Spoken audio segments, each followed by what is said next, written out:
તો આ સાથે સમાચાર પાટણથી સામે આવ્યા છે, જેમાં પાટણમાં ગેરકાયદે ડીઝલનો વેપલો થતો હતો અને એસઓજીએ પર્દાફાશ કર્યો છે।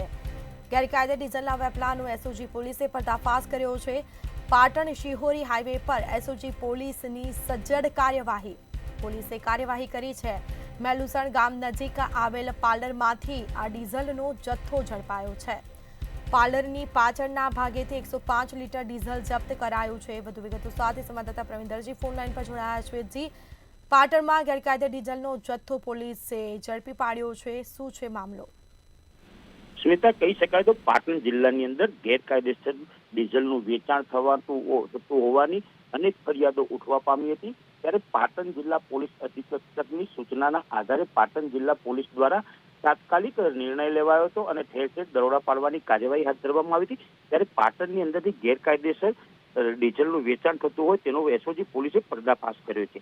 કારણ કે વાત કરીએ તો પાટણના અંદર જે ગેરકાયદેસર ડીઝલ હતું તેવું બાતમીના આધારે એસઓજી પોલીસે પાટણ શિહોરી હાઈવે પર આવેલ મેલુસણ ગામ નજીક આવેલ એક પાર્લરની દુકાનના પાછળના ભાગે રેડ કરી હતી અને ત્યાંથી 105 લીટર જેટલો ડીઝલનો જથ્થો ઝડપી પાડ્યો હતો।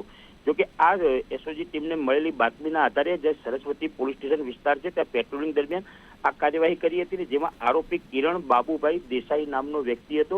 તે વાહનોની અંદરથી ડીઝલ એકત્રિત કરતો હતો અને તે ડીઝલને આજુબાજુના ગામોની અંદર વેચાણ કરતો હતો। જોકે પોલીસે આ રેડ દરમિયાન ત્યાંથી 5 જેટલા પ્લાસ્ટિકના કેરબા, જેમાં 105 લીટર ડીઝલ કિંમત ₹9,450નો, તેમજ એક સ્પ્લેન્ડર બાઇક જેની કિંમત ₹40,000 અને એક મોબાઈલ જેની ₹500 મળી કુલ અને ડીઝલને માપવાનું જે માપ્યું હોય તે મળી કુલ ₹49,950નો મુદ્દામાલ જપ્ત કર્યો છે। જોકે આ પોલીસ રેડ દરમિયાન જે આરોપી હતો કિરણ દેસાઈ તે ફરાર થઈ ગયેલો હતો, જેથી પોલીસે તેની સામે ગુનો નોંધ્યો છે અને મુદ્દામાલ તમામ જપ્ત કરી અને તેને ઝડપી પાડવા માટેની અને શોધખોળની કાર્યવાહી હાથ ધરી છે। જી બિલકુલ, તમામ જાણકારી આપવા બદલ આપનો આભાર।